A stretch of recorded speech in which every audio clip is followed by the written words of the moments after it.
All right. Well, welcome everyone to another monthly meeting of our Decarbonization Program Oversight Board. Excited to see you all again, and we're going to, start things by just doing some quick staff announcements, updates before we kind of get into the bulk of our presentation. Emily, I think, or I don't know, Emily, Director Bear, would you, we'll touch on things like current status of funding, staffing, things of that nature, and then would love to turn it over to the team to begin the core part of our presentation today. I don't have any particular announcements. Doug is, in terms of just keeping things, formal and whatnot, do we take formal attendance on Zoom meetings, or do we actually just look at the screen and check it off the box? Okay. Yeah. Cam's taking care of it as we speak, probably. Okay, perfect. Did anyone else have any changes or thoughts, concerns, questions on the agenda before we can go ahead and make a motion to approve our agenda and approve our past meeting? Sorry, Doug, what were you going to say? No, Melinda just said good morning to me, and then I said good morning back. I was sitting here in the office. Sorry, I thought you were trying to subtly inject something. No, sorry. No, say good morning to us, from us as well. And thank you, Rich. We've got you coming in. And if you do want to interject something, I know you're kind of on the road, just go ahead and raise your hand. We'll make sure to give you a call as well. All right. Any other thoughts or questions before we go ahead and approve our agenda moving forward? All right. With seeing none, we'll go ahead and move forward with the agenda as it's currently presented. And let's kind of kick things off just real quick. Doug, do you have any announcements or anything like that you'd like to cover first? I do not, Mr. Chairman. Thank you, though, for the opportunity. Yeah, absolutely. We're going to go into public comment. Robert, can you help kind of tee that up and lead us into the public comment section? Sure. Actually, Cam, I'm going to let you do that since you're the pro here with that. Okay, thank you. I'll give it a second, but currently it is just members and staff on this call, so I don't think we're going to have public comment, Mr. Chair. Okay. Well, we'll consider this portion of the meeting closed for public comment and then continue to proceed forward with our discussion items for today. Robert, do you want to tee us up for our discussion items? Sure. And maybe I should have amended the agenda to say I think we should probably have just a program update per Director Bear's request at the beginning of these meetings, since things are changing rapidly, both in terms of our growing staff and vendors that we're bringing on, as well as just the changing federal status. So the good news is that the CPRG program in general is getting support from EPA headquarters now. We're getting trainings. Our first semi-annual report is due at the end of this month, and they've created a portal for us. We are nearing completion of that report to send over to EPA. So, and the funds are still open.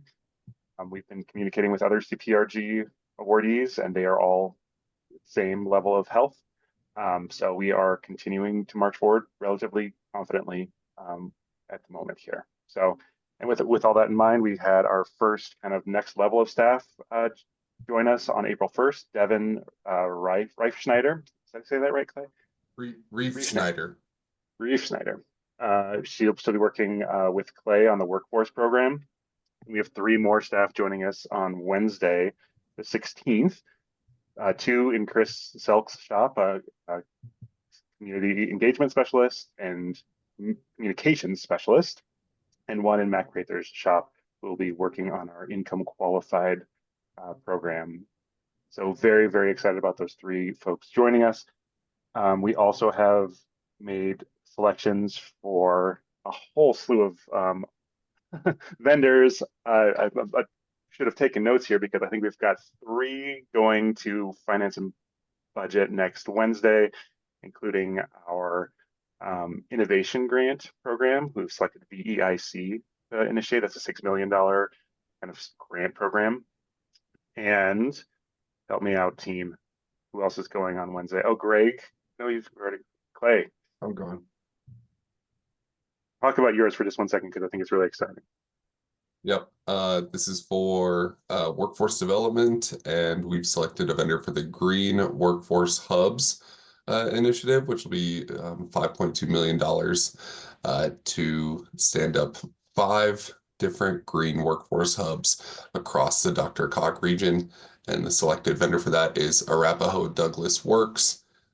They have physical locations in Aurora, Castle Rock, Centennial, and then they're going to be sub-granting and managing 4 other workforce centers, including Denver Workforce Development, Boulder County Workforce Center, Jeffco Workforce and Business Center, and Adams County. So between that, there should be no reason why anyone who's looking for a green job can't find a green workforce hub in the region. Yeah, we're so excited that all 5 of those organizations decided to kind of team up and just give us like really broad coverage throughout the entire region. So really excited about that.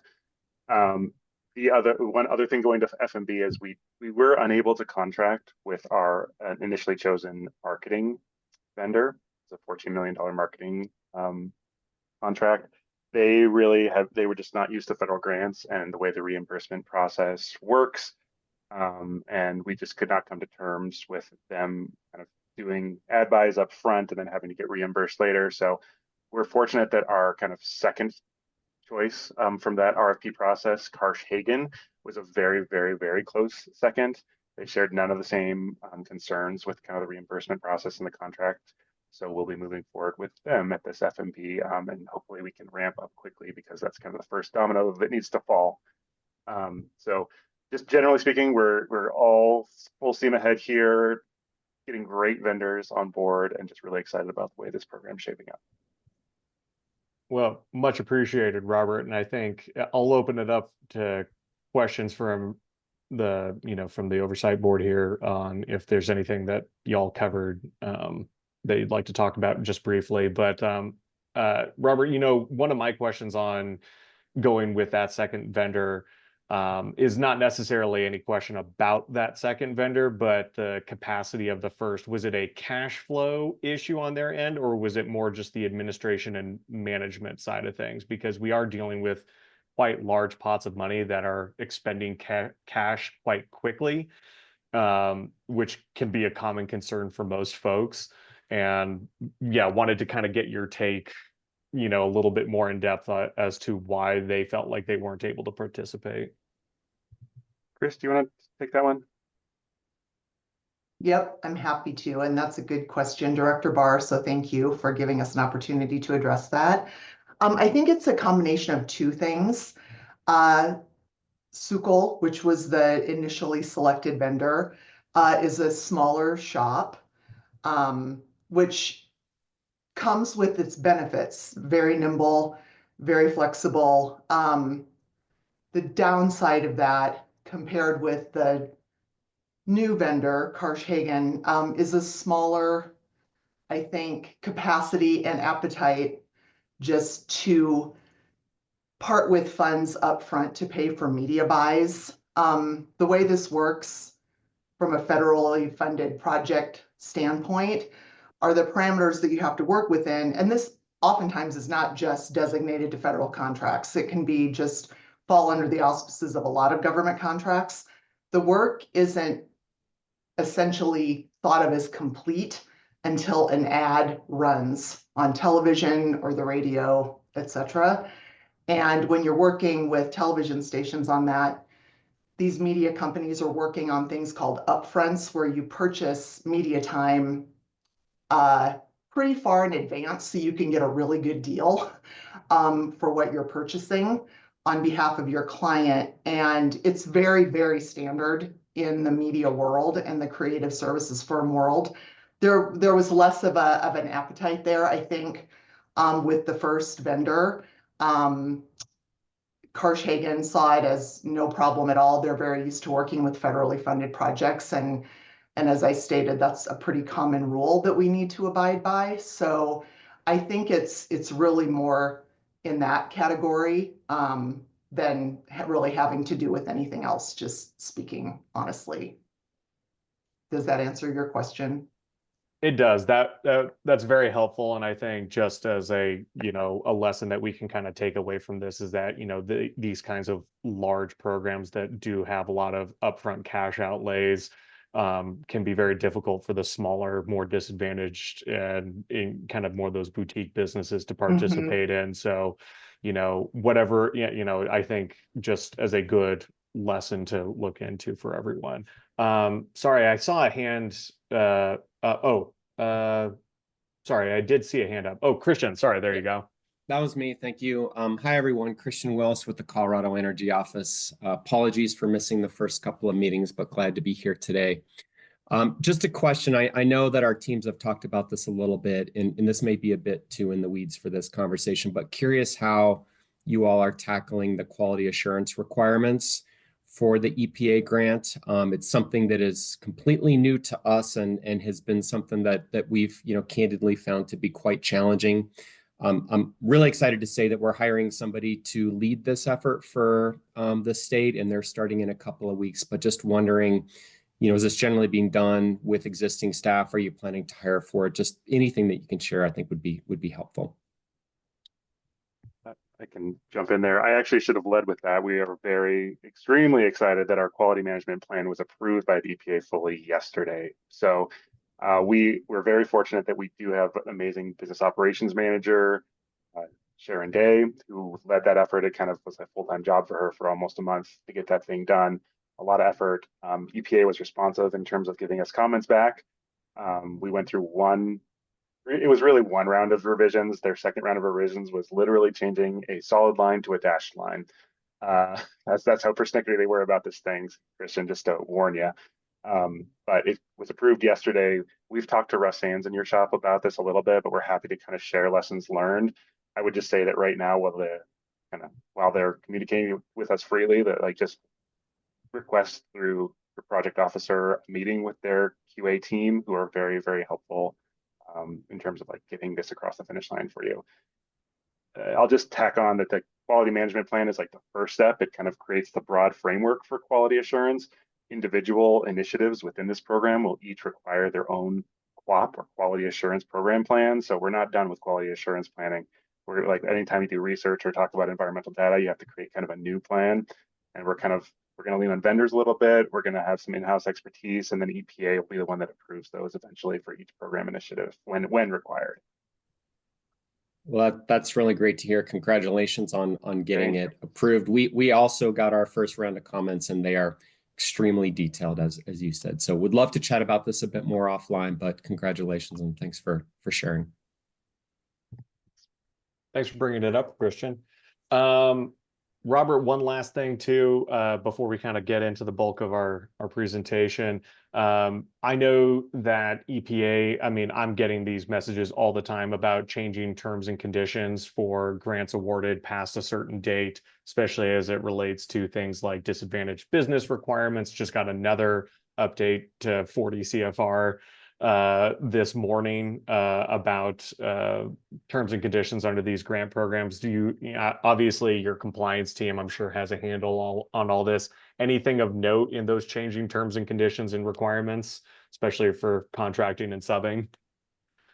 Yeah, thanks, Director Barr. And yeah, this is another pretty big red flag for us. The big one that we're scared of is they added a term and condition that basically said that they can cancel any contract they want to at any time after April 3rd, 2025.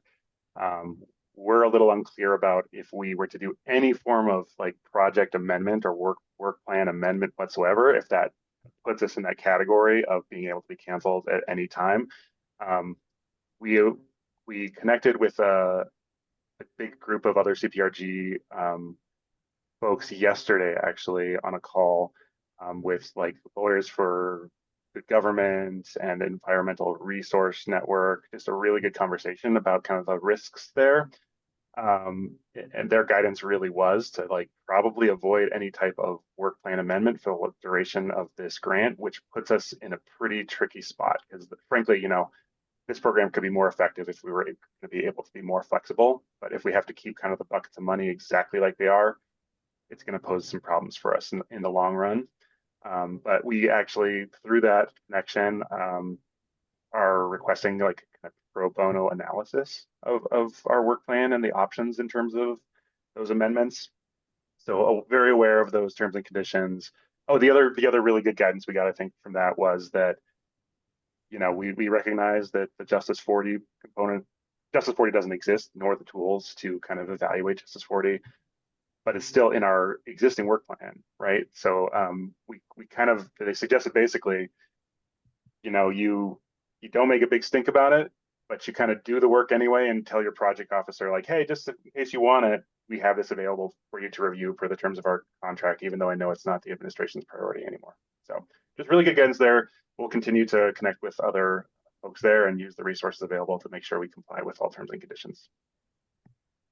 I appreciate that, Robert, and I'm glad you brought up that that specific term, because I think all EPA grant awardees got that and had a collective breathtaking moment. And I think for the group, what that really means is that there is a high amount of, I guess, qualitative discretion as to whether a program essentially aligns with, you know, administrative priorities, which does put, you know, grant programs that follow that date under increased, quite frankly, it's just a larger risk for folks to take on. So, but I'm glad you've consulted some outside counsel on it.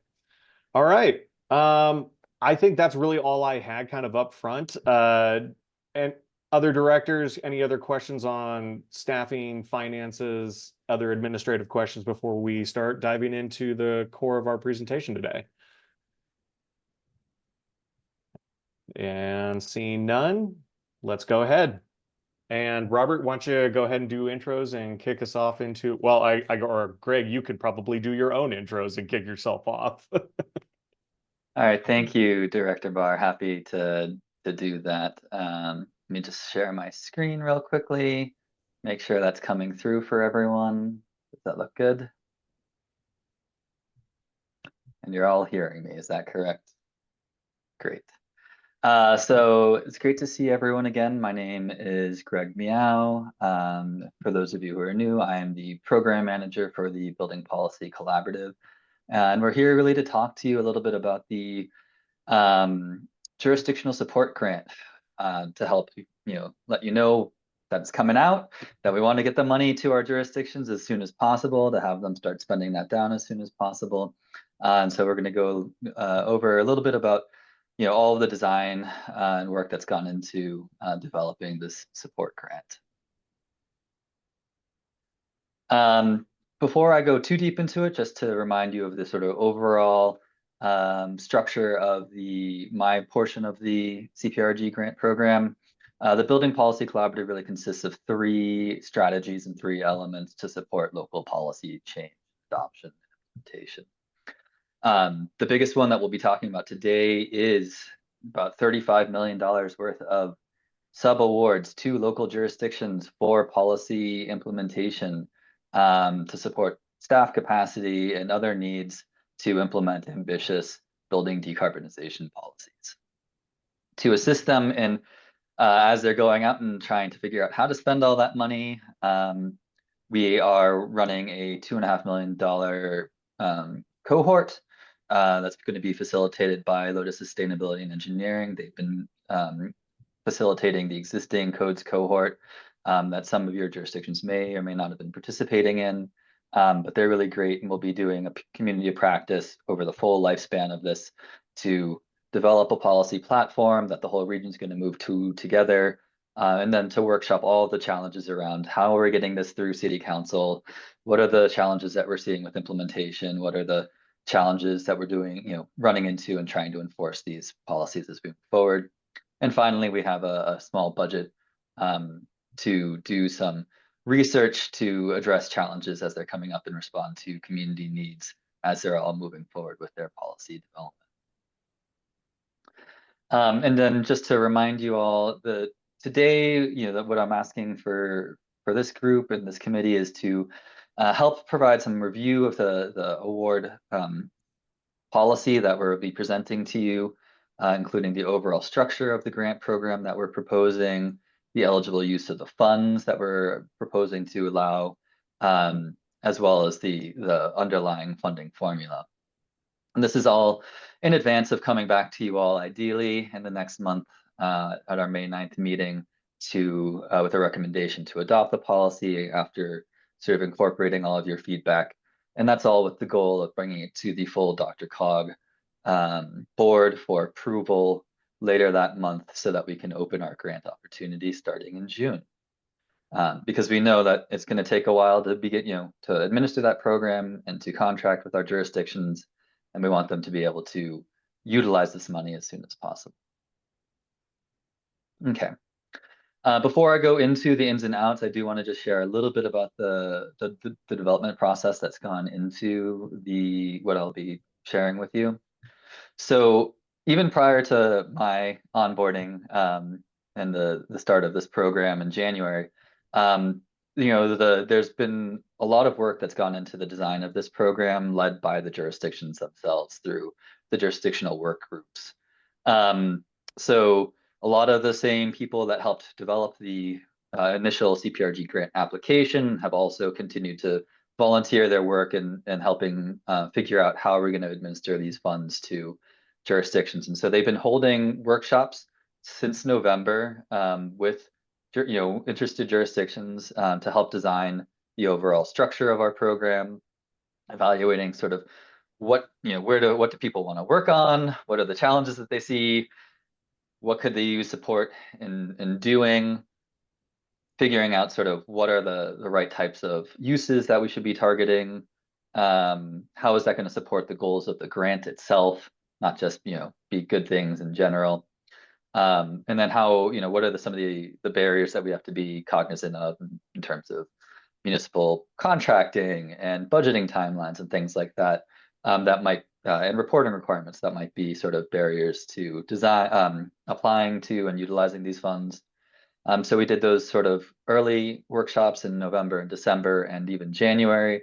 And then really once, we staffed up and we started working much more closely with the work group, we kind of started to finalize in on the program design, evaluating sort of, playing with some of the different funding recommendations that had come up responsive to local feedback, as well as sort of narrowing in on, exactly what are we funding with this money.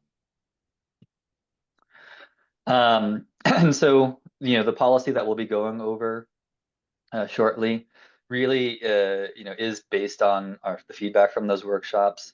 It's a formula funding grant program that we're proposing with a second round of competitive grants to distribute remaining funds. But a formula funding available to all jurisdictions as long as they meet our very minimal requirements.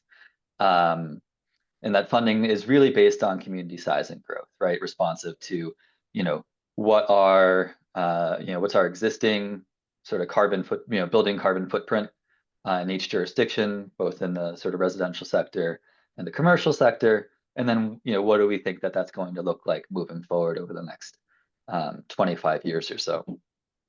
The primary areas that we've really been focusing on in terms of what we want to fund are staff capacity, really to make sure that people, that jurisdictions that don't have staff that are, experts in sustainability or in, managing, some of these more complex energy codes, can bring that capacity on and run their programs and implement them in a meaningful way. The policy is really encouraging partnerships, especially for some of those smaller communities. We do have a lot of communities in our region that are pretty small, and it makes a lot of sense for them to work together to procure some of these services or to implement them together. And we're really trying to make sure this is about as simple of a grant as we can make it for our jurisdictions to, relieve a lot of that administrative burden that we know can be a big barrier for all of them. And just to preview, here's a little sneak peek of what a sampling of what that funding distribution might look like. So this here is representative of all of the different tiers of awards that we're proposing to make. So those are awards ranging from $50,000 for the smallest communities to up to $2 million for the largest communities, with a bunch of different tiers in between. All those tiers are really oriented around trying to make those functionally usable amounts of money that our jurisdictions can draw down over the sort of 4-year periods of the grant as they bring that on. You can see also the weighted scores here. So there's a score column that really reflects a calculation based on the existing population and existing jobs, as well as our projected future growth in those categories as well. And so we'll go into that a little more later. So let's dive into the proposal. So in terms of eligibility, this grant that we're proposing is available to any DRCOG jurisdiction or partnership amongst the jurisdictions. And we are strongly encouraging some of the smaller jurisdictions to consider partnering just in order to make, to sort of pool their funds together to make them more usable and user-friendly. We are also, I should note, exploring a lot of opportunities to figure out the right ways to support those jurisdictions that are currently on contracted building departments and other, are sort of already working through their existing contracting network to make sure that those contractors can try to bring on the services necessary to fulfill the terms and purposes of our grant. The prerequisites for applying. We're proposing only 2. Participation in the peer cohort, right? We want you to not only access this funding, but also access the peer knowledge and the network in the region to find that support from the other jurisdictions that are facing the same challenges and adopting the same policies moving forward. And so participation in that, and then just a letter of commitment from an elected official or building code official. We're in the process of developing that form letter for our jurisdictions, but just a letter of intent saying we intend to pursue building policies, that will help fulfill the terms and conditions of our grant, right? There's no prerequisite that you actually pass those. We know that the policy process is long and hard, and there's no guarantees in terms of where any elected body is going to fall, but we want all of our jurisdictions working towards that, developing the plans for implementation, figuring out what they want to do with it. So should, decision makers, change later and be more amenable if they're not currently, all that work has already been put in and these sort of policies are ready to go. We've done a lot of that infrastructure baselining work.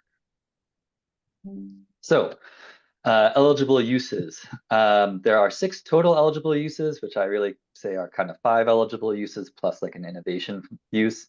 But the one that we're really driving our jurisdictions to try to pursue is bringing on staff capacity. So whether that's bringing on, 1 full FTE, if your grant award allows that, we're budgeting, and we designed that grant around sort of roughly a calculation of around $600,000 to fully fund a fully loaded FTE in sustainability or buildings over the 4-year course of the grant. Really encouraging folks to try to do that, or at least team up and share a staff between multiple jurisdictions and figure out amongst themselves sort of what that distribution might look like. Other eligible uses that have been identified include training and certifications. Really not trying to, we know a lot of this is available through CEO right now. We don't want to duplicate that. So a lot of the things that I think we're really trying to orient people towards with regards to this include, I think those professional certifications that may be beneficial or help, existing staff gain new skills. So not necessarily the trainings on building decarbonization that CEO might be running, or on energy code trainings and things of that nature, but LEED certification or building performance standard certifications, things of that nature. The third eligible use is permitting and system support. We know that as new policies come into place, particularly as we're moving towards addressing some of the policies around our existing building stock and analysis. There are going to be more reports that we're asking, more data we're asking jurisdictions to collect from their property owners, which means there may be some additional capacities that they need within their existing, permitting softwares and things of that nature. So that's an eligible use that we've identified. Fourth is technical assistance. Particularly, I think where we're starting to lean here is trying to support folks in making sure that they have got their comprehensive plan updates in place, that they have sustainability plans, and implementation plans for how they're going to go about sort of getting this work done. But that is a pretty open category, and we're interested to see sort of the variety of technical assistance proposals that we get in. The fifth use is community engagement. This is really for jurisdiction-led community engagement. We do have a community engagement program as part of the broader DRCOG, Decarbonized DRCOG program. That said, that community engagement work really supports our overall program. That's engaging with some of our low-income communities, doing targeted engagement with stakeholders for the entirety of all of the workforce development program and the incentives program and others. So we do, we are going to be, and I've already been working with Chris to coordinate how we are going to utilize those opportunities that are popping up in from that program for the purposes, to leverage that for our local jurisdictions. And that said, we know that our local jurisdictions are going to want to go out and do some of their own stakeholding for target communities that they want to make sure are represented in the policy development, adoption, and implementation process. And so, that's another use that we've identified for these funds. And the final use is really that sort of custom measure, proposed an innovative way to use these funds that furthers the purposes of policy adoption and implementation of ambitious, building decarbonization policies. So that's our real sort of lens, framework for understanding the grant applications that we're anticipating. A few other quick notes on this before we move into the jurisdictional awards, and I'm happy to pause in between going through these different sections if folks want, but I will defer to you, Director Barr, on that. We wanted to let you know that it's intended that applicants may apply for multiple eligible uses up to their total award amount. So if you are one of those fortunate jurisdictions to get, say, a $900,000 award maximum, and you only want to bring on one FTE, and you have $300,000 left to budget for, you can look to those other eligible uses to identify ways to utilize that money that will advance our goals. We are currently in the process of developing a number of resources that will be posted to the Building Policy Collaborative website very soon, including an FAQ, sample application, some blueprints and examples of exactly what a project for each eligible use might look like. And so we're hoping to get those up in the next couple of weeks in advance of some of our upcoming outreach engagements. But we want to give as many resources as possible to our jurisdictions to make it as easy as possible. There are going to be, and I'm still working through this with our contracts team about sort of the scope of the application will also inform the scope of what, KPI that we put into our local, our contracts and reporting requirements with our jurisdictions when we get to that award. So, we will be previewing for folks and encouraging folks, sometimes keeping your application simpler may be to your benefit. Some of the research projects that folks may be interested in doing may be great. Maybe we could do that at with our research budget instead. If that means you don't have to go through a co-op and we don't have to administer that on your behalf, that might be something to consider. So we will enter into conversation with our jurisdictions on that because the more complex the application, it will be longer for us to process and there may be more.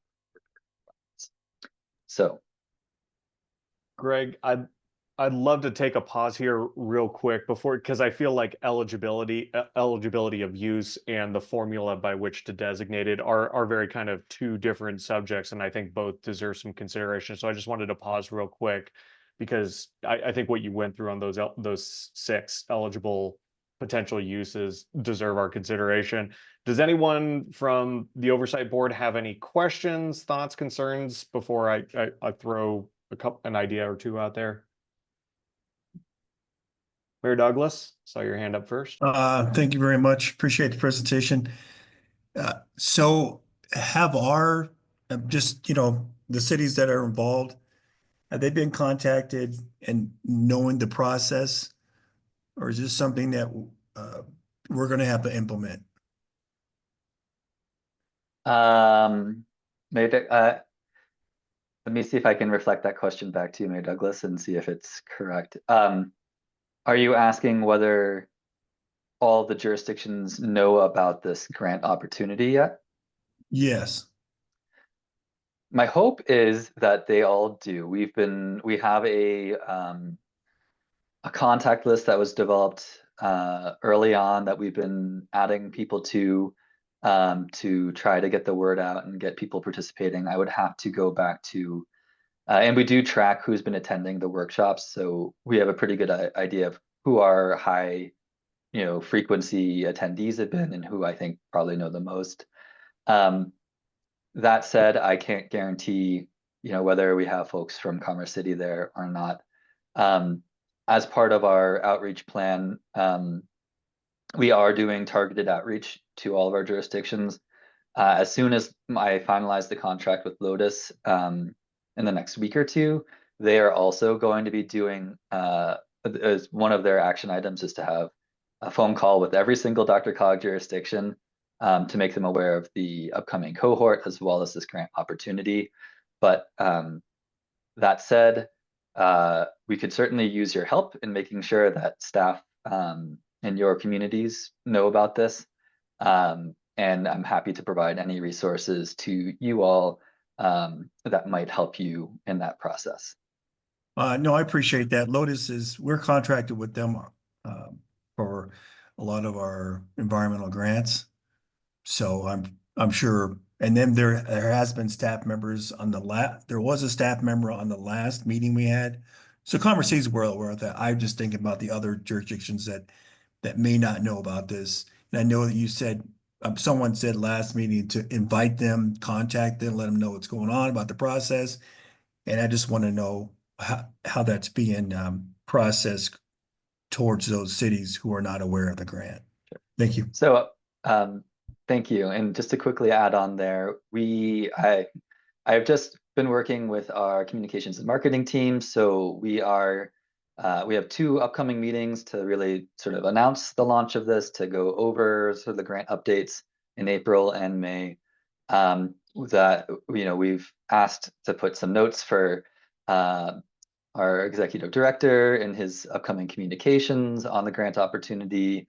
We're intending to reach out to the city and county managers as well through some of the communications we have with them, as well as that sort of targeted one-on-one outreach from Lotus. So there are a number of other opportunities. We will have those meetings and more resources and announcements on the website soon as well. So we are doing our best right now to make sure that all of our communication is fully integrated into everything that DRCOG's doing, getting that word out. Appreciate that, Greg. Just real quick, I want to make sure we stay, and Director Barris, I see your hand up. I just want to say, Greg still has some of this presentation to get through. So I just wanted to take this pause to talk about these eligibility criteria that that was just covered. Folks, do we see any considerations, potential changes, or things that you would like to potentially add to those eligible uses of this particular funding allotment? We can also save questions that are much more broad and general to the particular grant program at the end. That's all I wanted to kind of get out of this brief pause. All right. Well, Director Baer, did you have a question to those eligible uses, or was it considering something we can talk about at the end?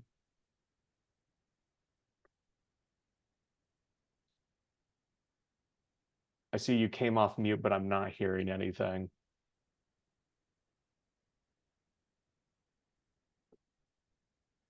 All right, Director Barrett, if you have something, throw it into the chat if you could.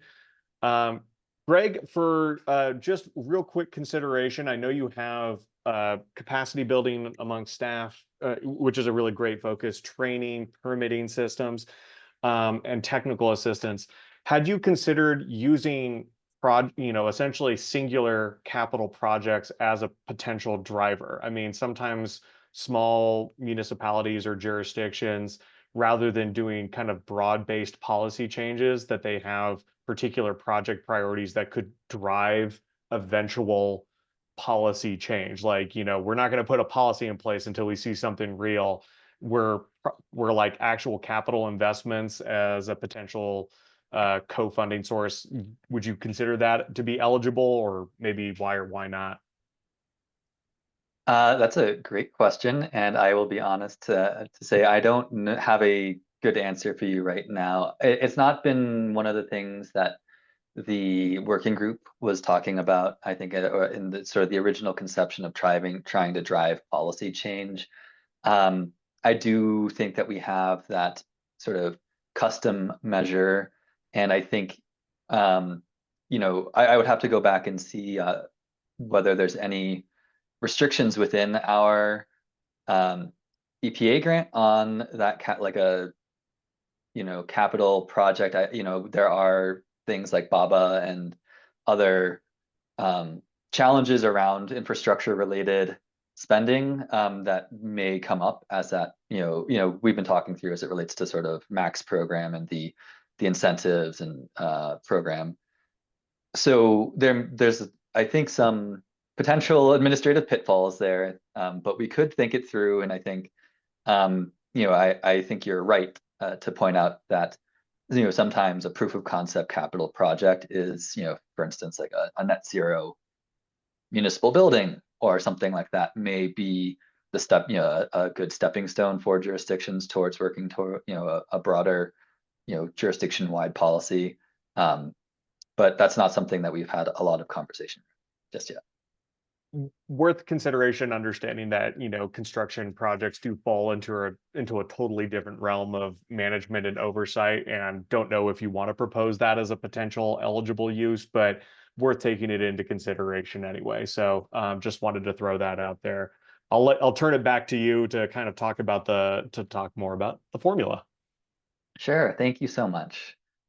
All right, so I threw up this slide with all the money on it because we want to get people excited. There's a lot of money that's going out to the jurisdictions.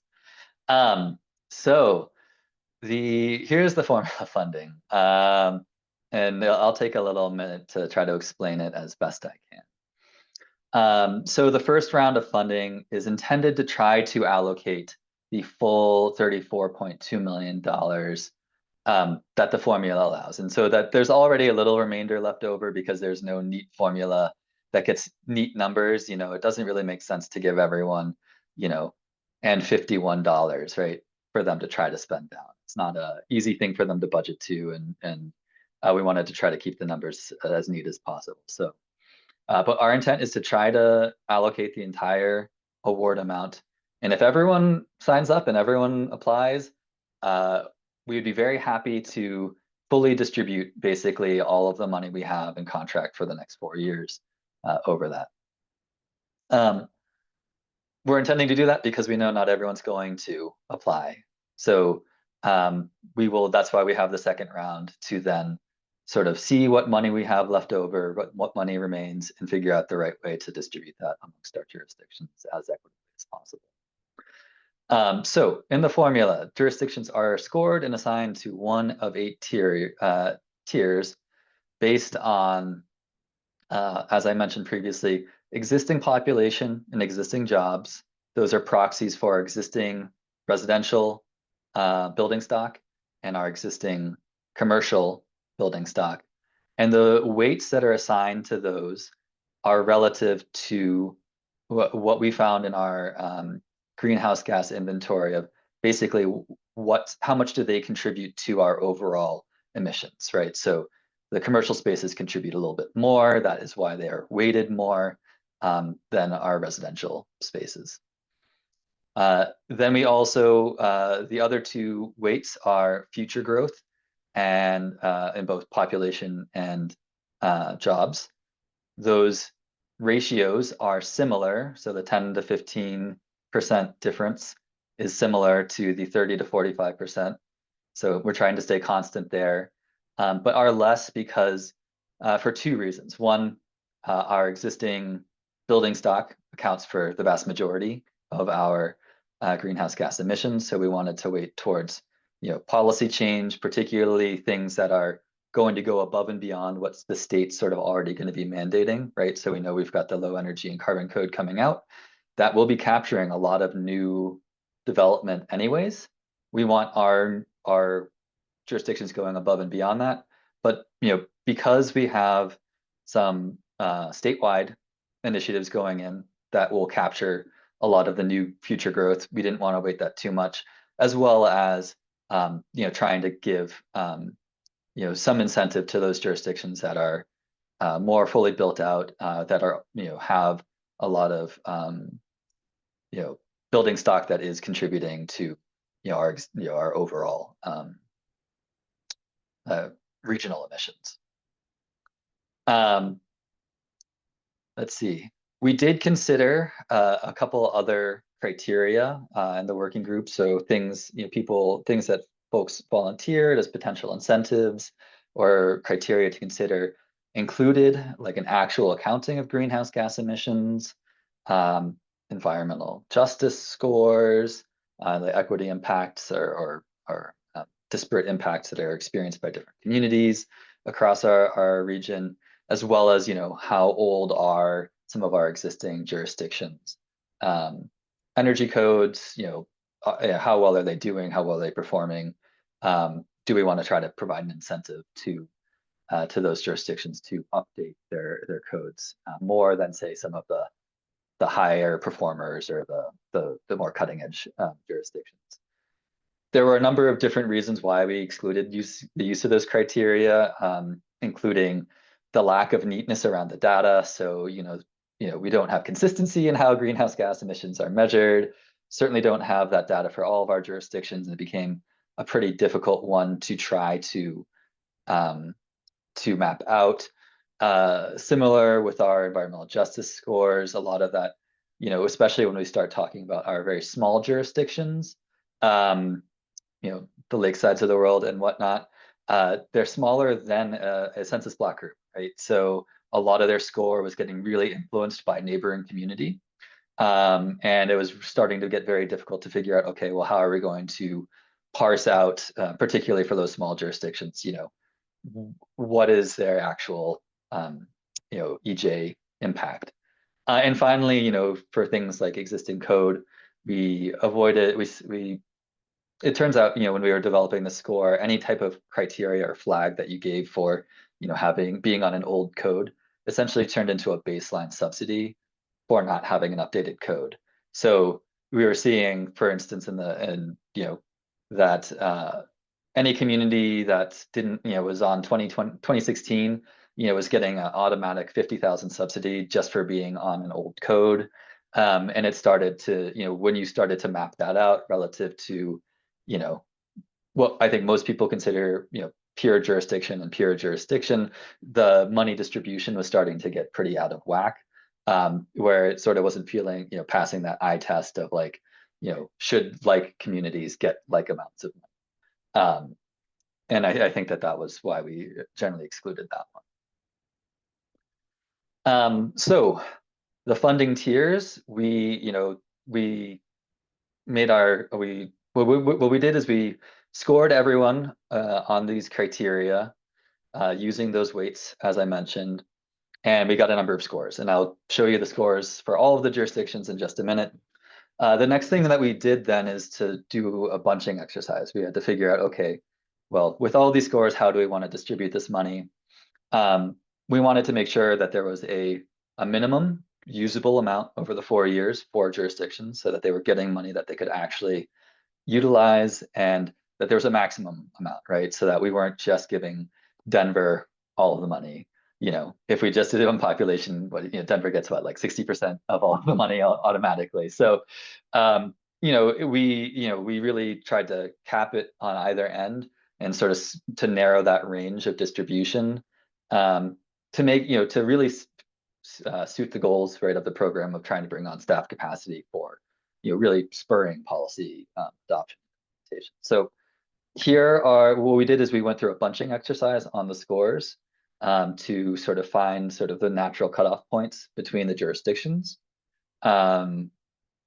so that there's no jurisdiction in our proposal that is just on the threshold of being from one score to the next score. So from being on one tier to the next tier. These are, I don't know that we have a pure statistical analysis that I can provide you all in terms of the bunching exercise, but we've done our best to make sure that everyone sort of fits within the right criteria. And then we tiered it out so that those award amounts were things that could be summed up to what we think are reasonable expenditures over the course of the grant period.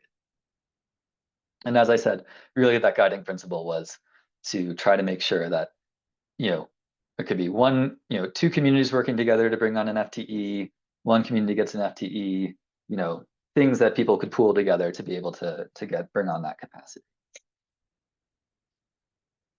So I apologize for, I don't know how large this is showing up on your computers, but I'll show you the next 3 slides are all just all of the scores together. So everyone from Silver Plume up to Denver as their 2 ends of the tier. Basically, everyone on this, for all the jurisdictions on this first slide fall into that first tier, and you can see how the different metrics informed the scoring criteria for them. Probably a more interesting slide for you all, as you can start to see the differentiation between the tiers and the differentiation between how the calculation informs the award amount. We've got some jurisdictions like Federal Heights that are in that second tier, the score of 19, $100,000.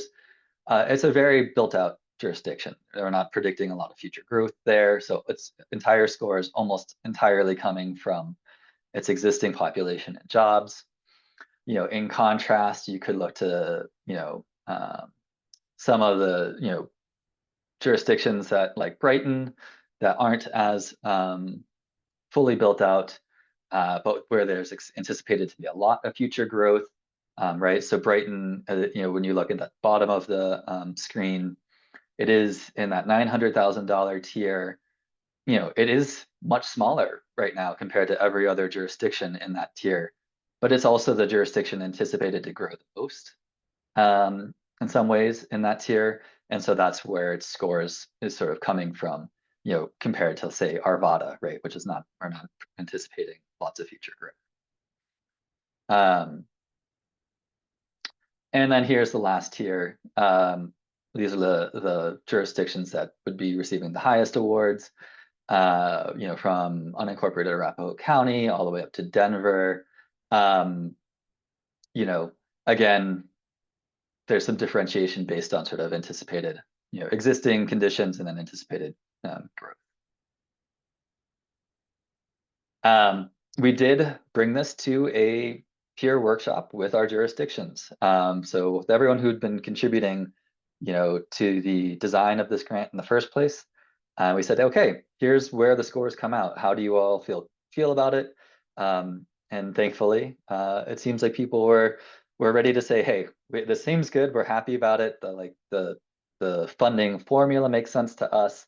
Those award tiers make sense to us. I can't tell you how many folks I've had say, oh, we get that much money? Let me figure out how to spend it all. So we were excited to hear that anecdotally, a lot of people think that this is a significant amount of money that they can find good uses for pursuing, achieving our goals. And yeah, people were pretty comfortable with it. So I'm going to pause after this, but just to say, we do know that, we aren't going to be able to get everyone to apply for this in the first round. We do need some mechanism for spending down the remainder of the money that we have sort of set aside for this purpose. So we are going to plan on running a second round competitive grant process to award any of the unallocated funds. We don't want to be overly punitive to folks that might not have been able to get in on that first round for whatever reason.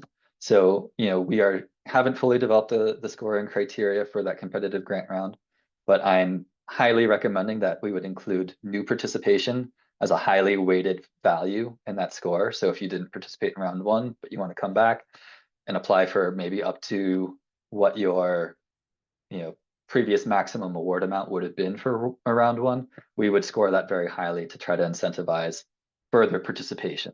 I think that that's a primary goal of our program, is to bring everyone in, as many jurisdictions into the fold as possible, but also other criteria for innovation, impact, and replicability. So I'm sure we'll have further discussions about that, maybe starting in the beginning of 2026. But right now that's just sort of to make sure you all know that we have something in mind for how we're going to deal with all the rest of this. And maybe I'll pause there and see if there's any questions. Thank you so much, Greg. I just want to say, let's spend about 15 minutes on the funding, on the formula allocations, and we can, this is not necessarily going to publish, immediately after this call. So if things come to you following this, please kind of send it to the group. But let's have this part of the discussion be about 15 minutes and specifically focused on that formula. And yeah, Director Baer, let's start with yourself. Thank you. I hope my audio issues are fixed. Can you hear me now? Okay, great.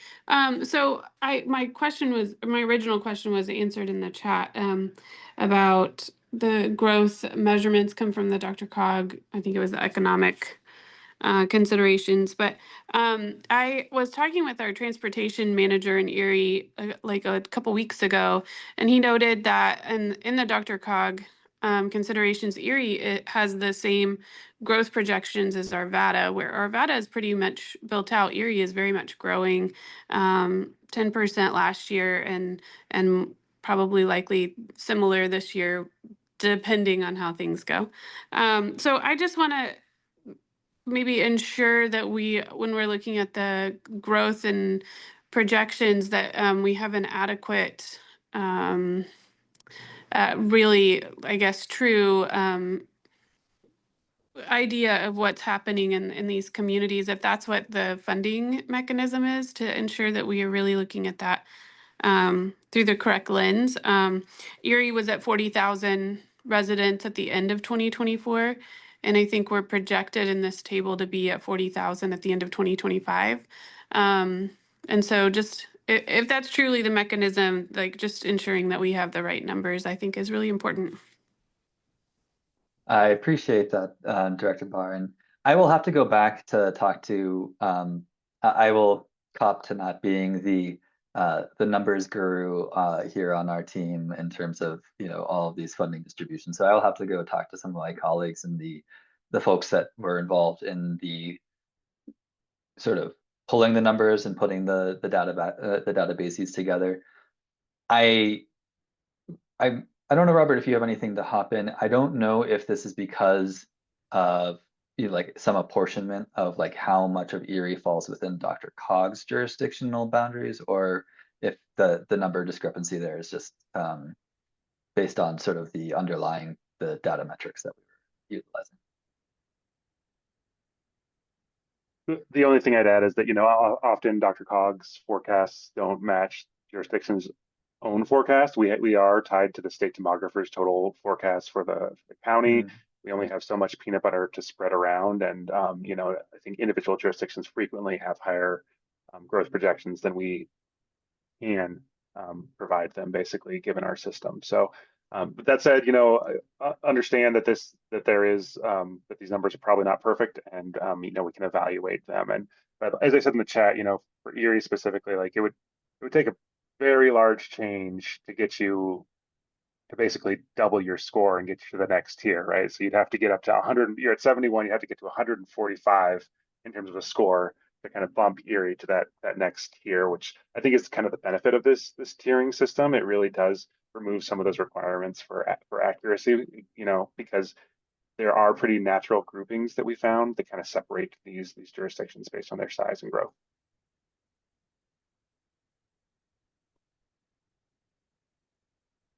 I will say to Director Bear's comments as well that you know, when we do publicize the formula allotments, just being very clear about where that data is being pulled from it and why, you know, we are particularly beholden to a particular data set, because I think though, you know, when folks, and Director Bear, this is a great example, when folks reflect on their own individual or personal experiences, sometimes these things can seemingly get lost in those numbers. So I think you brought up a great point, and you know, I'm not necessarily proposing that we change it, but rather, again, just providing extreme amounts of clarity about where those numbers are coming from and cross-linking to ours and the demographer's office websites would be very beneficial in that communication. So yeah, Director Spear. Thank you. Thanks so much for this presentation. I just continue to be impressed by how much work you all are doing in such a short period of time. So thank you.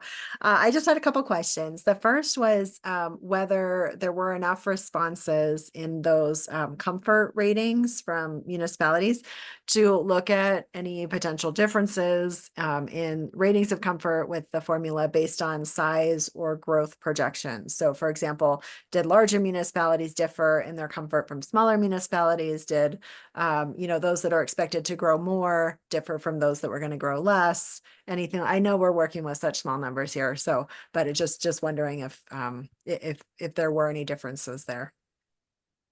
Great. Well, I again will have to admit we haven't done a full statistical analysis of the responses. So we did have 20 jurisdictional responses at that meeting. So that is obviously not the, you know, I don't have all of in front of me right now all of the different you know, what the representation looked like. I will say that the distribution amongst the responses that got us to that 4.5 number was heavily weighted towards 5s and 4s. There was like 1 or 2 3s, and that was it. Okay. So it was 11 5, 7 4s, and 2 3s. So like, I think the, you know, as much as I can share about the responses, you know, it seems that the comfort level was high, but I can't. I would have to go back, and I can definitely circle back to that to follow up to say what was actually the jurisdictional makeup in terms of the, you know, who was responding to that and how representative are those communities of the participation. I will say that we've had the final note I'll put in is that, you know, we do have folks from some of the smaller communities. I wouldn't say many in the that 50,000, that sort of first tier $50,000 range, but we have had jurisdictions in the $100,000 range. I would just say, let me just double check, you know, from Edgewaters and others, you know, and we've talked to folks in Lyons even about sort of the potential award amount to gut check the, like, is that a usable amount for you? Is that a meaningful amount of money for your jurisdiction? And our sort of consensus feedback has been yes, like this is a lot of, you know, this is enough money for us to want to go for it to go do something, I think. Right. Yeah. Okay. No, cool. Thank you. Yeah, I just wanted to make sure that if there were like 2 3s, it wasn't, you know, the 2 smallest cities or something like that. So thank you. And then on the last slide, I was just wondering about that impact criterion and its potential vulnerability to federal priority changes. So I just wanted to say I appreciate that you don't have those fleshed out right now. And I think holding off on solidifying these criteria seems like a good idea. And also my question is whether as we solidify them, are we starting to think about alternative ways to frame criteria like GHG reductions that may be not just deprioritized, but even demonized in the next few years? That is a wonderful flag. And I will take note of that. And I think, yes, we are continuing to monitor the situation about sort of what the impact measures might be. Certainly, we've gotten feedback from federal partners and others that things like job growth and or sort of the economics are strong considerations for the current administration. And so, I think we'll have to think innovatively through exactly how that might apply to, the goals of the building policy grant. Right. Yeah. But yeah, I certainly think that there's, maybe that can be a topic for future discussion with this group as well, as we start moving towards the development of the grant criteria for the competitive grant. Cool. Thank you so much. Thank you, Director Spear. And yeah, something we'll all have more language checking that we'll all have to obviously just stay very aware of, but it's always a good thing to call out. And Greg, you actually touched on this in, my kind of core question was it was not necessarily related to your formula, because I think your formula broadly across those parameters is quite good and does steer clear of some maybe more objectionable criteria that you could possibly be using about things like percentile of, falling in this CJUST category, things of that nature that really could come under scrutiny. But I guess my core thing that I wanted to float by you and the group is that gut check of the 50,000 for those communities at that kind of that beginning tier. I'd contend that, quite frankly, the largest jurisdictions that are scoring the highest, while yes, they do absolutely need the most money, and quite frankly, your targets are going to be met in bulk through those larger communities. I kind of think about the minimum required amount to make an application or even getting contractors, consulting support very viable for these communities and quite frankly, that are more removed from the major metro job center. And I'm wondering, I know you said you felt like it was kind of the right amount at that bottom tier. Did you play around with that bottom tier amount? My gut would say even offering 100 grand would pull in more people into the application process at that bottom tier. And sorry, Denver, Boulder, Aurora, and even myself, that would suffer at the larger tiers. I just feel like getting to a 6-figure number at the bottom tier would really increase participation and options for these groups. Well, I appreciate that, Director Barr. And it's definitely something that we did play with a little bit in terms of the, the distribution, and some funny things happen with the numbers when you change the minimums in terms of trying to come out at an even number that sits below our total earmarked amount. I think one of the communications challenges that we've been trying to address here is also the sort of per capita argument, because the more that we raise the minimum, then the more sort of the more disparate the sort of per capita distribution becomes, and to try to, that I would say that is the primary issue that we were trying to navigate in terms of setting what the minimum threshold is, given sort of the wildly different sort of metrics that we have here in terms of our distribution. It's certainly something I don't have an alternative to present to you right now, and but it's certainly something we could run to to consider what the implications might be. I would say that the last thing I'll just add before I see that Ron has his hand up is that I think you're right to say that like for the goals of the grant, we are trying to prioritize participation. I think the other guiding criteria for us was prioritizing participation by the jurisdictions that do account for the bulk of our greenhouse gas emissions, and to truly try to make sure that we got, and to try to provide as many of them as possible with that that capacity, right? With that, being in sort of in the tier of 300,000 plus, where utilizing that towards staff capacity is as easy as possible. I will amend my statement and say this. The last thing I will say is that that's what we have been talking with Safe Built and SHIMS, Coda, who are, I think, maybe two of the primary contractors out there doing contract building department work. And they're both aware of this program. They're both interested in either bringing on more capacity to fulfill the goals of the policy aspect of this program. So in terms of like energy code administration and development. So we're trying to figure out the right way to make it as easy as possible for these jurisdictions to use this.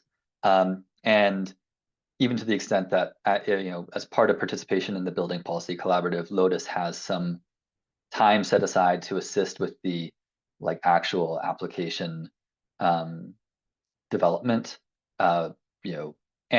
for those smaller jurisdictions to help sort of do some of that administrative work, as well as then making sure that we have some of the contracts that we are going to be administering basically available to jurisdictions that are going to do contracting work to, utilize without having to go through their own procurement processes. So those are some of the other things that we've tried to think through to try to make it as easy as possible for our smaller jurisdictions. I really appreciate that, Greg, and thanks for taking those factors into consideration. I would say because some of the smallest jurisdictions will likely have to use contracted services, that the money you can see there is not necessarily the money that is going to necessarily go into final work product. And the larger jurisdictions have just, quite frankly, more opportunity to cost share,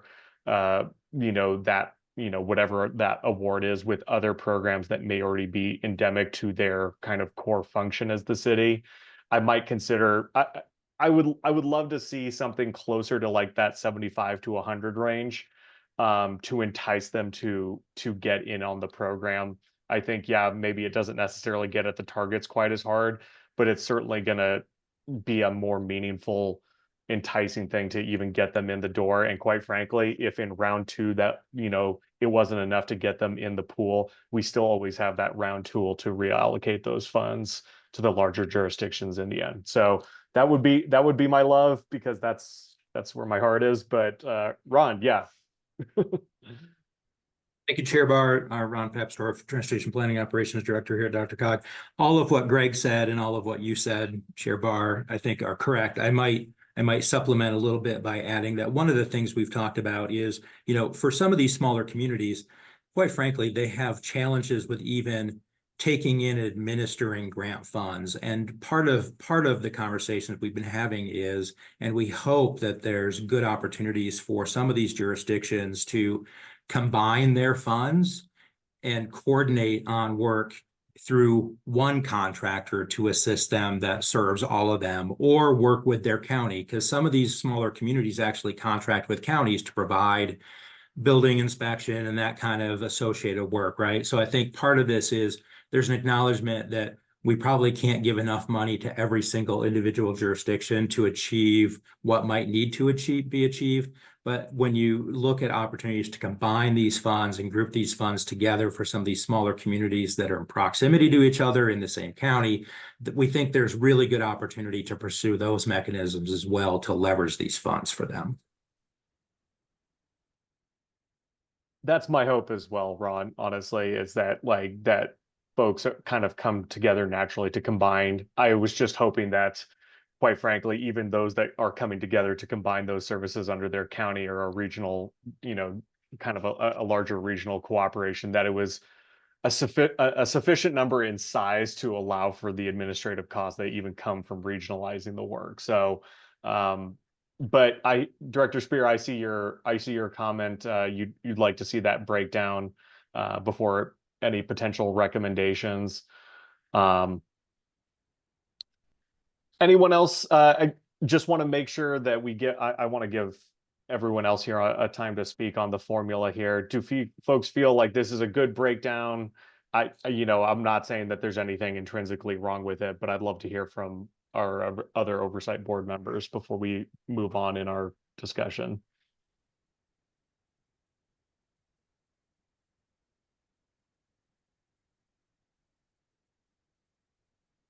All right. Well, Greg, I think I might be a lone wolf in that. So if I'm not hearing necessarily support for or against, but just wanting to see a little bit more comfort around the size of the award for those smallest jurisdictions for future consideration before we finalize it, I think would be appropriate. But that being said, let's go ahead and kind of roll right on through to the next part of our agenda, which would be, I think, Mac, that might be you. I think Greg has some closing out slides here real quick. Oh, I'm sorry, Dr. Greg. Didn't mean to cut your slideshow short again. I apologize for stealing so much time. Just one final slide. I just wanted to share with folks the sort of upcoming timeline that we've mapped out for what we're hoping with regards to the grant timeline and logistics. So we do, as I said, have 2 upcoming meetings. Those are the April 28th meeting, where we're trying to we've got all this communications outreach going out right now to get people to sort of make them come in, make them aware of this award. And really, actually, the focus of that is on collaboration opportunities for the smaller jurisdictions. So really trying to make space for them to think through sort of how they might collaborate and what they might want to be collaborating on. We then have, as currently sort of mapped out, an early May schedule of coming to you all to the different board committees and board spaces for to workshop it a little bit more and seek approval of the policy overview, really with that goal of opening the grant on June 2nd. And that really is just responsive to trying to give ourselves enough time from basically June through the end of September to receive applications, review them, award them, and then go through that contracting process with our jurisdictions. With the goal then of really having all those IGAs and contracts in place by mid-October. Obviously subject to change, but I wanted to sort of share sort of all the different steps that we see as necessary things for us to start planning for and making our jurisdictions aware of as we move forward. And I think that's it. Thanks so much, Greg. All right. Well, if we have any follow-up questions, we'll make sure to do that via email. But right now, I'd like to turn it over to Mac and let him roll with his part of the presentation. So take it away, man. Yeah, thank you, Steve. Thanks, everyone. I'm going to buy myself some time while sharing screens and just echo, I think, Nicole's earlier kudos to Greg, because there's an incredible amount of work going into everything he's doing, and he's hiring a new staff person to support that program. So just want to echo that kudos and highlight everything that's going into that detailed planning. For my presentation today, again, I'm Mac Prather.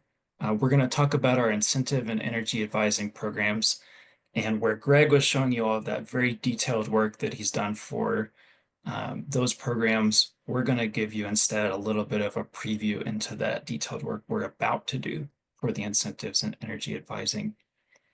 I hope after this that you all are going to have a decent understanding of kind of what we're taking into consideration while we're designing these programs and incentives, and create kind of a common language and dialogue between everybody in this group, so that when we do come and present that detailed proposal and program design, you have a good understanding of what went into that.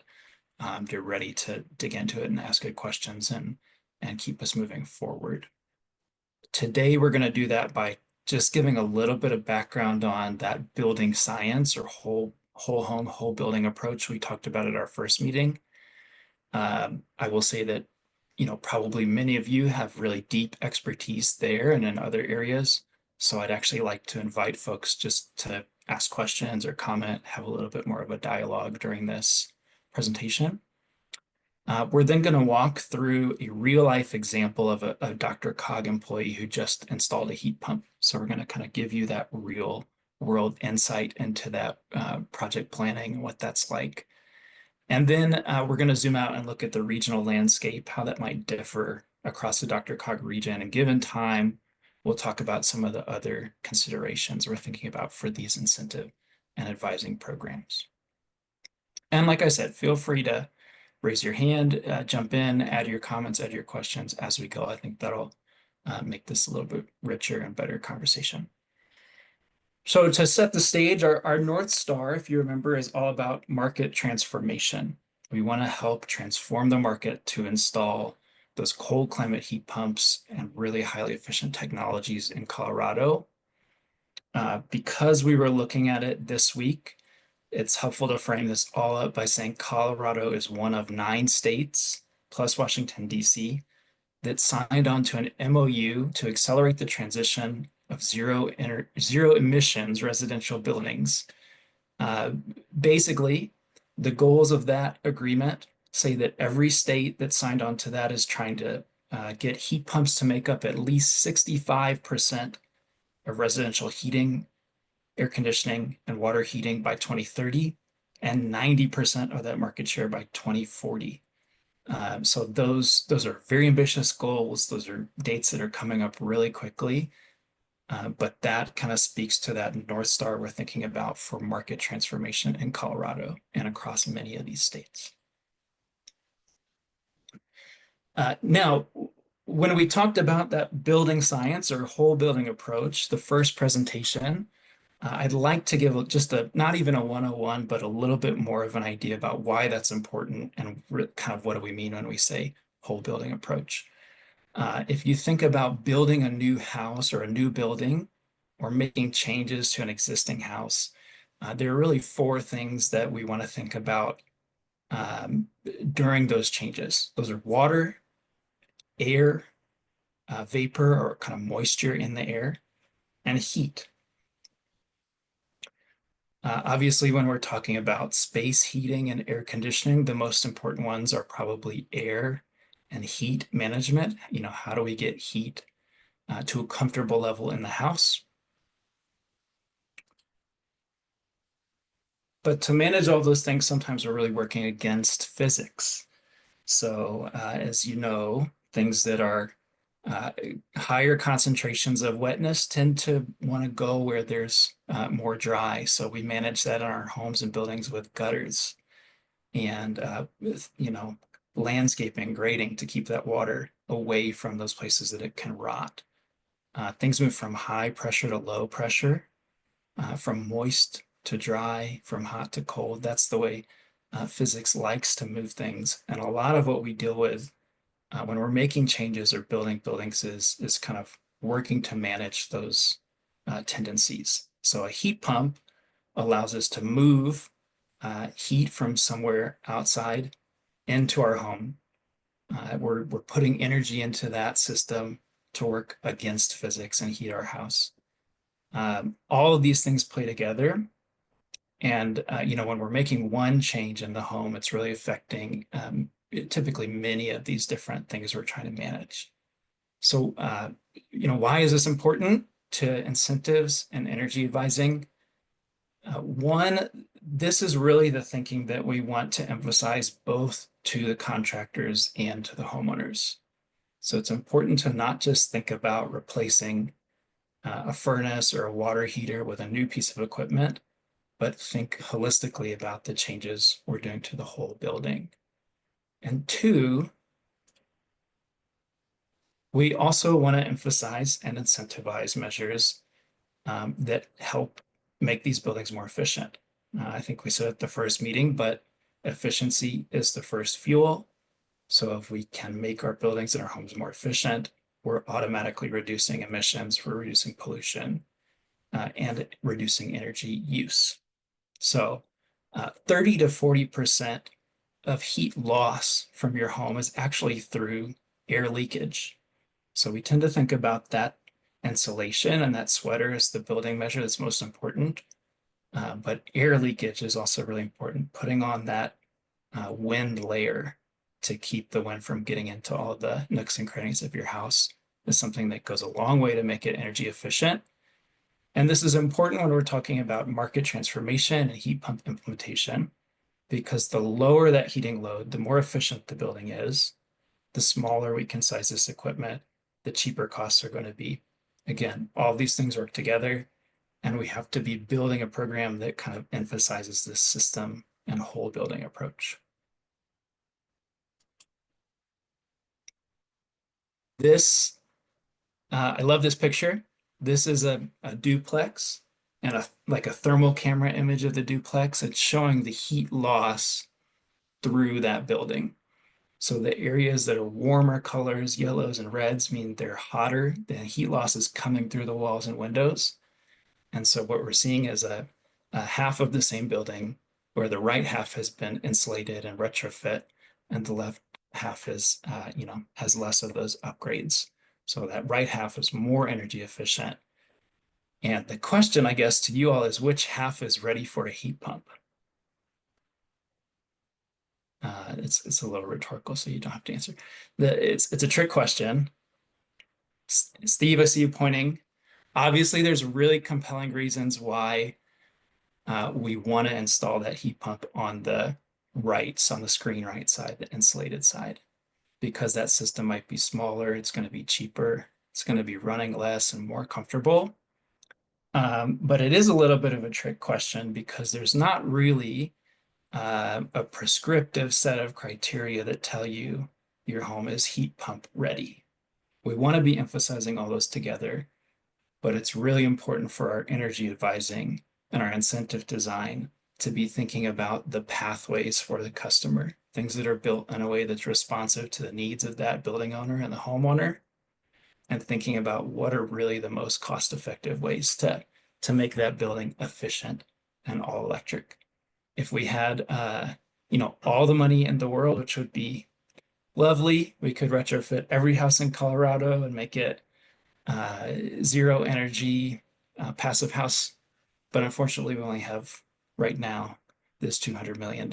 So we will need to kind of think about prioritizing the most impactful measures and the right pathways for folks to do these projects in ways that make sense.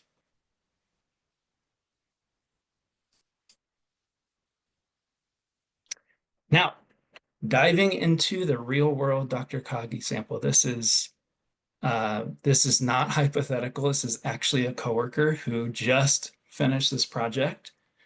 I'm going to tell you a little bit about their situation. They live in city and county of Denver in a smaller brick home with an aging furnace. So they knew that furnace was getting older. Everything was still working, but they were kind of starting to think about, is it time to replace or is it time to upgrade that furnace now that it's 10 or so years old? They didn't have air conditioning, so they were really interested in adding cooling to the home. And diving into the kind of motivations of that person, as they were starting to think about, what are the upgrades I can make to my house to make it better, to make it more comfortable, it was pretty obvious that environment and emissions reductions and pollution reduction really weren't the first thing that were driving these decisions. And I think that's pretty typical of people planning these projects in their homes and buildings. It was really comfort. How can I get cooling into my house so that I can live there and work there in the summer? How can I keep it warm in the winter? And value.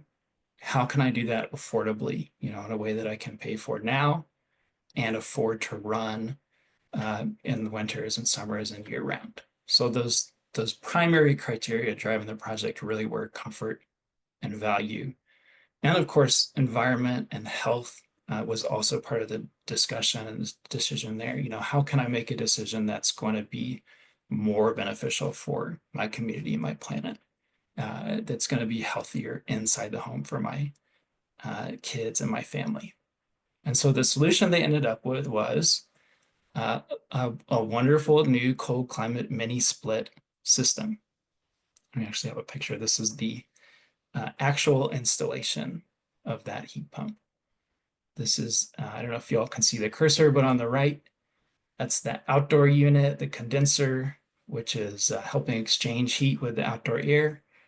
And on the left, this mini split head, which is circulating that heat and cooled air into the rooms and keeping it nice and comfortable. You'll also notice, if you're like me, you'll notice this really nice grating and condensate management down here, because this contractor was thinking about the whole building as a system, how to keep that water away from the foundation. This slide is the actual quote that our homeowner picked and chose for this project, with the personal information redacted. It's a little small for the slide, but I think the point is that there's a ton of information on here. And if you're not familiar with Mitsubishi heat pumps, these numbers probably don't mean very much. If you're trying to figure out if you're maximizing your incentives, I added an arrow to every point that a different rebate or incentive shows up on this quote, and they're all over the place. We see Denver's rebate, $3,500 here. There's a tax credit, a utility rebate, and then there's financing through the installer. The big takeaway from this DRCOG play was it was complicated. So not just the quote, not just understanding the value, but really the whole process, soup to nuts, was complicated for somebody who really wanted to dive into it and plan the best option for their home. So I hope that helps kind of put you in the shoes of somebody going through one of these projects, and points to why we really want to consolidate a lot of these incentive requirements across the region, so that there's not a different Boulder, Denver utility incentive, and provide that energy advising so folks really understand the quotes they're getting and can make those fair comparisons across the board and feel confident. These are some of the questions that people commonly want to answer, and we want to be able to answer it through those energy advisor services. And the same goes for, small commercial building owners or tenants who are responsible for their own upgrades to the space for their restaurant or whatever it may be. And likewise for the contractors who are doing these projects. I think if we ask them, they would also say it's complicated. So that's, again, why we're trying to build incentive programs that are simple, that work with the market and work with contractors, and then offer that navigation both on the customer and the contractor side through Clay's programs to make it easier for everyone.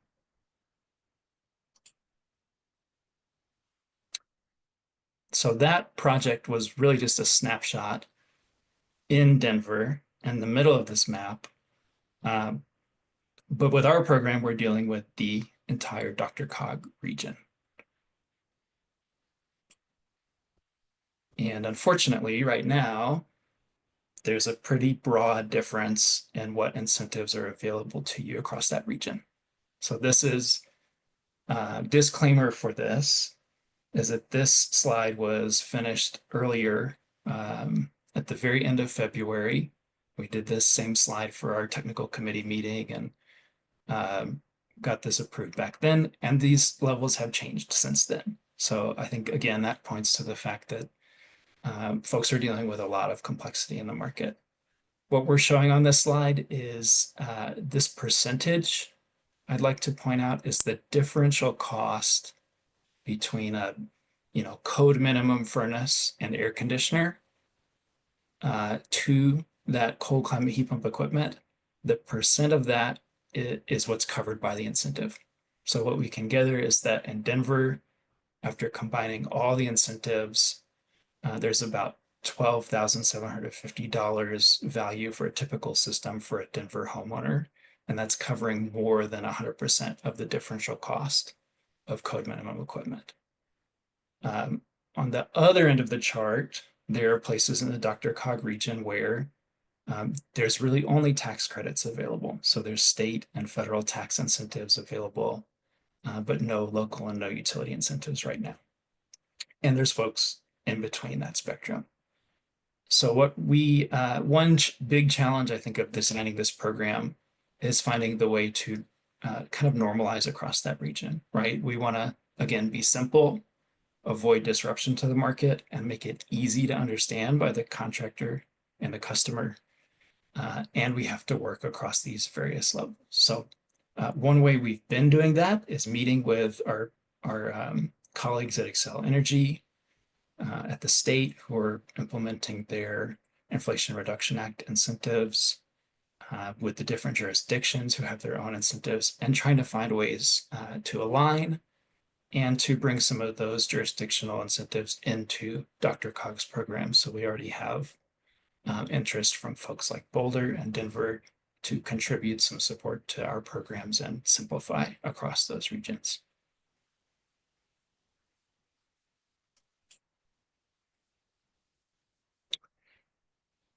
The other market barriers that we're, some of the other market barriers that we're going to be working through and addressing with our vendor are on these next slides, and I'll just kind of start to point them out and talk through them with you all. We already talked, of course, about that contractor acceptance and training, but if this program doesn't work for the market and for the contractors, and it doesn't make their jobs easier to sell this equipment, it will not be successful. So that's a huge driver for our program design.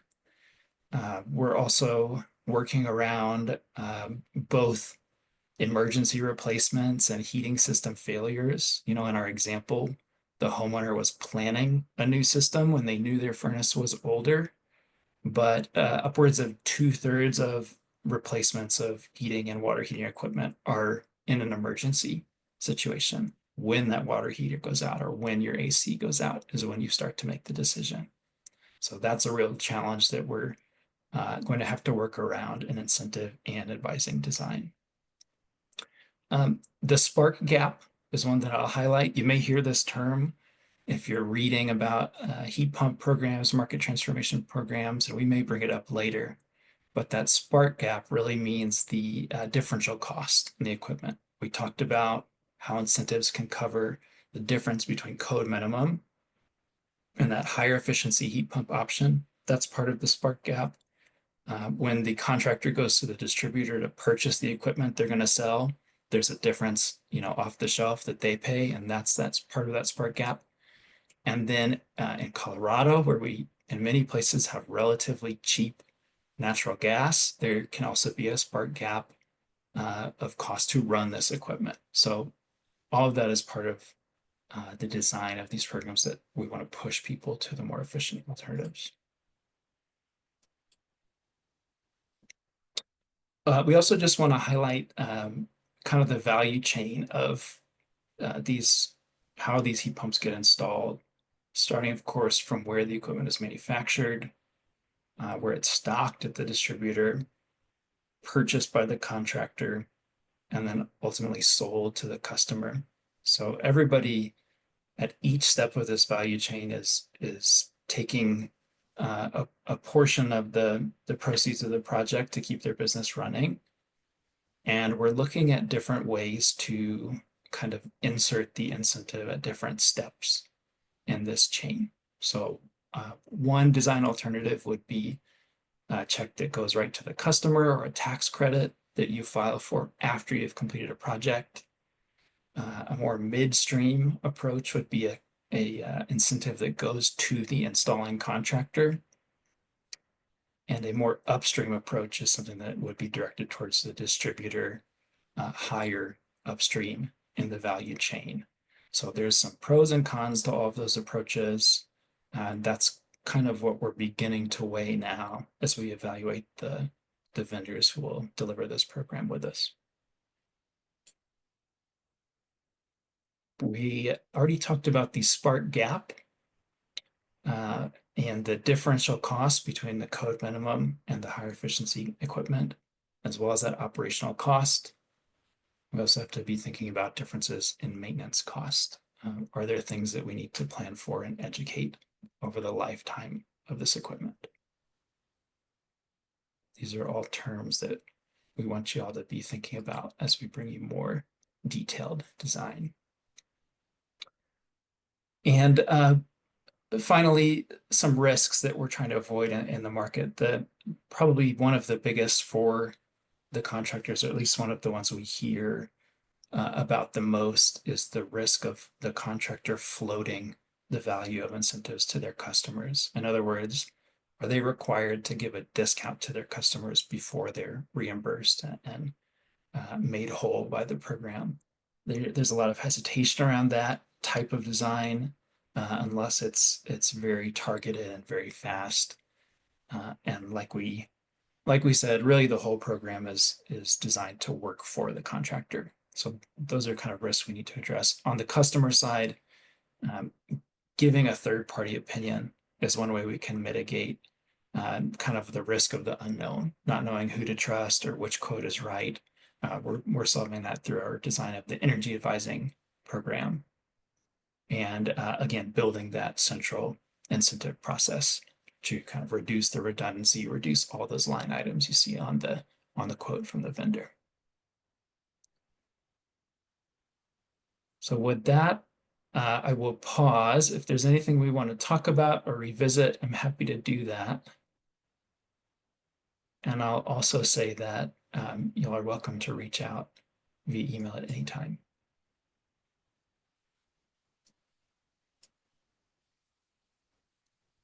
All right, we do have 15 minutes left, so I want to be conscious of time, but Randy, did you want to kind of say anything else to your comment that you put into the chat? No, I appreciate the opportunity. I just want to be cognizant of, some of my contractors I deal with. So I'm with the Rocky Mountain Mechanical Contractors Association. For those of you I don't know personally.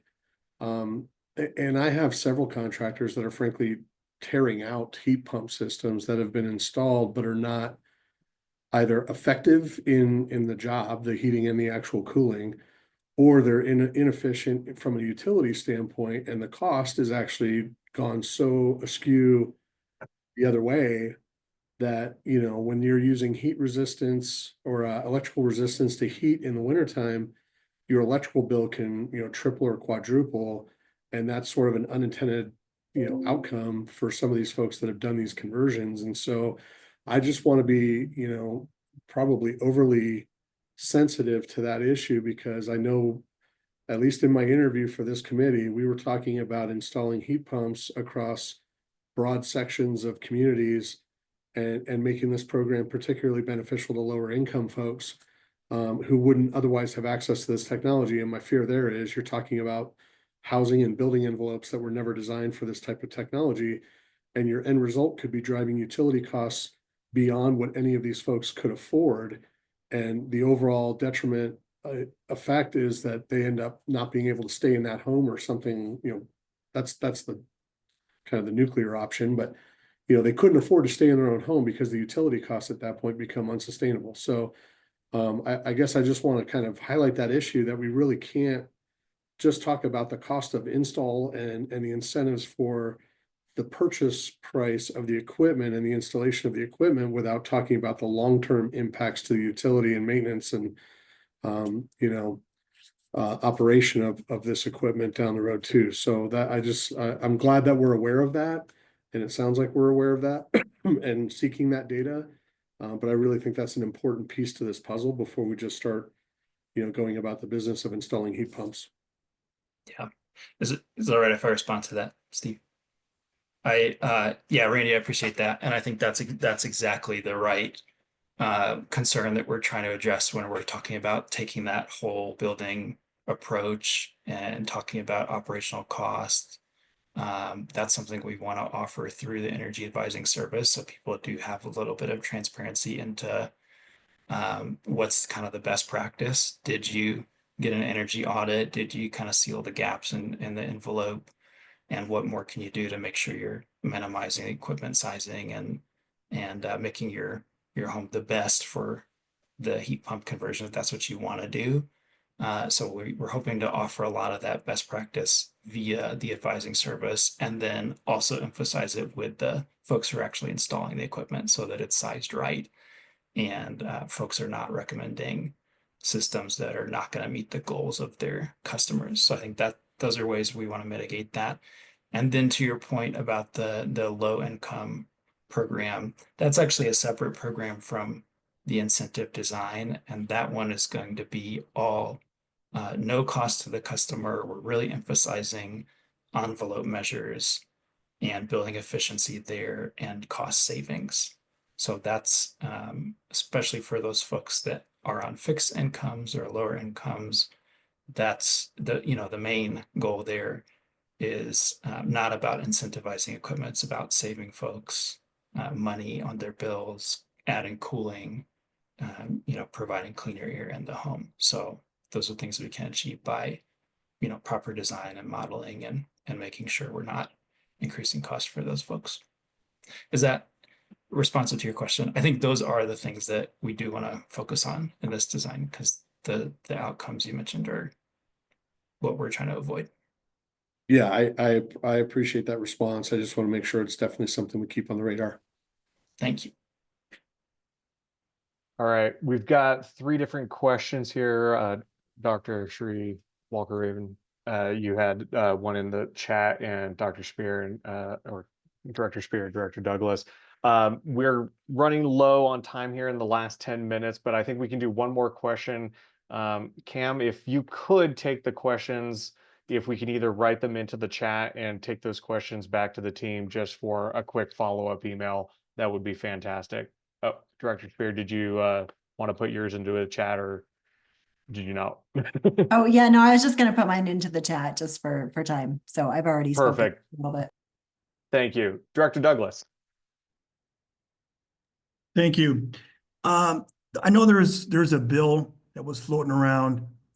I think it had to do with investor-owned utilities, and the fact that if someone does decide to do heat pumps or anything to reduce their energy, it was going to incorporate it. They could purchase the item and then it could be on their bill. So so as far as paying it back, be a monthly sort of a situation. Is DRCOG following that one? And then the other thing is, I just want to comment from Randy is, yeah, heat pumps installation is tricky because a lot of folks have included solar on their roof to offset the cost. Because it really increases your ability, it really increases the usage of electricity. And the only way to offset that is if you have solar panels to offset the kilowatts that are being used.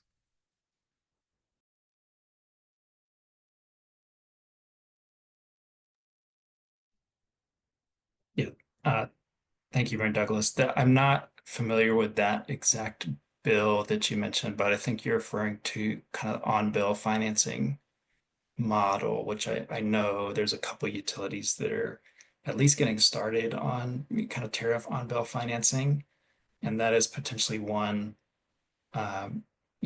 What that means is that there's a way to finance the equipment that is tied to your meter, and you can typically do that at a pretty low rate, and those savings come off of your energy bill. So a couple utilities I think are looking at that, and I think we're very interested in trying to coordinate and refer people to those options where it makes sense.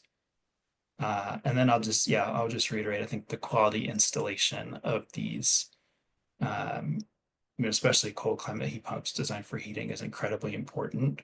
So we are working with Excel Energy, the state, Collective Clean Energy Fund, and others to collaborate on a contractor list that's vetted and that is, checked. We're making sure people are doing quality installations with good manual J's and appropriate backup design, and avoiding those situations where a bad install is causing bills to go up. At the same time, really focusing on some places where maybe folks are using electric resistance heat already or delivered fuel, and we can deliver a big cost savings with this equipment. So I think there's some more questions in the chat too, which we can, if we don't have time, happy to respond to those after as well.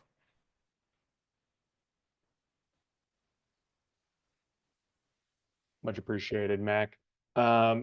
I don't want to necessarily run us up to right to the edge of the hour, but yes, Robert, thanks for getting those couple of questions answered, as well as Nicole's. And I wanted to say from Greg's presentation, talking about kind of the distribution of folks responding to surveys and looking at how that was laid out from Greg's presentation. Nicole, was that your question as well that you were looking for the answer from? Sorry, can you say that one more time? From were you looking for the answer from Greg's presentation as well? Oh, I'm sorry. I just saw your Oh, question yeah, pop yeah, up. yeah. No, I I missed it. did have that question too. I think it would be good to know if we're looking at just suggesting that amounts move and things like that. Perfect. Robert, you got that list down? Thank you much. All right. Well, Mac, thank you again for your presentation. Obviously, it has sparked questions in us, and we're looking forward to kind of having the further discussion. But this was a great presentation. Thank you, Mac. And yeah, to Randy's previous point, you know, I think there were, this is a tricky thing. This is not a, you know, there are no silver bullets in doing this work. And yeah, there can be some unintended and potentially negative outcomes for especially those low income folks if work is not done properly, or we don't live in a perfect world with perfect houses. And you can see those bills increase. So really appreciate you walking through all the intricacies of that, Mac. All right, well, we are approaching the last few minutes, but I do want to make sure that Robert and Doug have a few minutes to just do any sort of wrap up or final comments, or maybe even a what's on deck for next time around. Go ahead, Robert. Sure, thanks. So we are hoping to adopt this policy that Greg presented today, or make a recommendation to the full board next month. The other thing we're probably going to discuss is kind of the relationship we have with what we're calling the Building Decarbonization Network. So that's kind of the partnership we're building between Xcel Energy, the Energy Office, Collective Clean Energy Fund, to really, you know, we're all working in the space, how we're coordinating, what other funding pots there are out there, and how what risks we can avoid, so we're not confusing consumers and contractors. Fantastic, Robert. Thank you.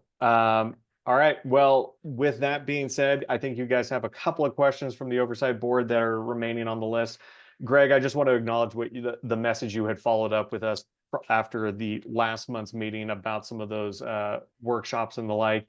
It did come pretty quick around the corner for me, so I unfortunately wasn't able to participate. But just as a general kind of announcement, Robert, and to all the group leads, if there are events that you might like us to participate in, other workshops and things of that nature, the longer lead time you can give us, the better.